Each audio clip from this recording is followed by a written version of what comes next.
Hello guys, kami ay magluto ng igado with a twist, Bisaya version. Kasi ang igado ay sa Ilocano daw to. Ito ang mga ingredients: liver, atay,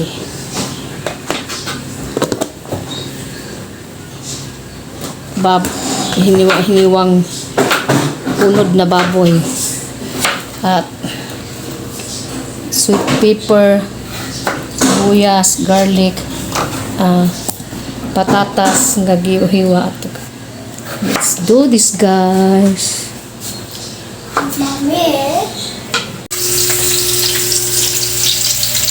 Naggisa na nga guys ng sibuyas at bawang para sa igado.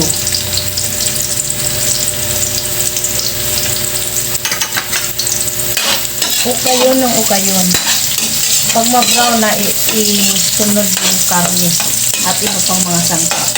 Nilagay na nga yung karne guys. Hindi ko nakakita yung paglagay mismo. Yung madali yung kapatid ko pag naluto. At ukayon ng ukayon.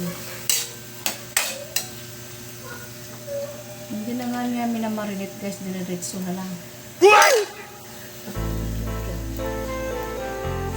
Ayan guys. At atin ang ginisa ang ating karne guys na nakaslice ng patakas.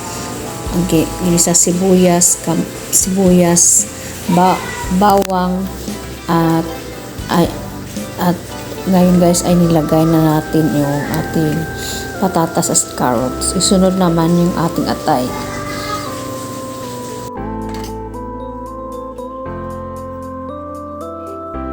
Bilit may pangalan ni Ari. Teka? Laurel. Bilit.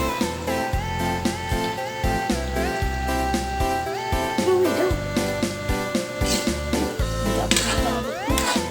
Luto naman eh. Wala ko kasi timpla ni Dugang. Ikaw na lang kay mga ano ko sa mga bilang.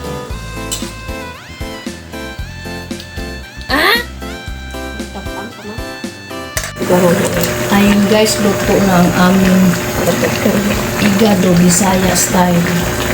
Apritada tawag sa amin to guys. Sa sito ay igado.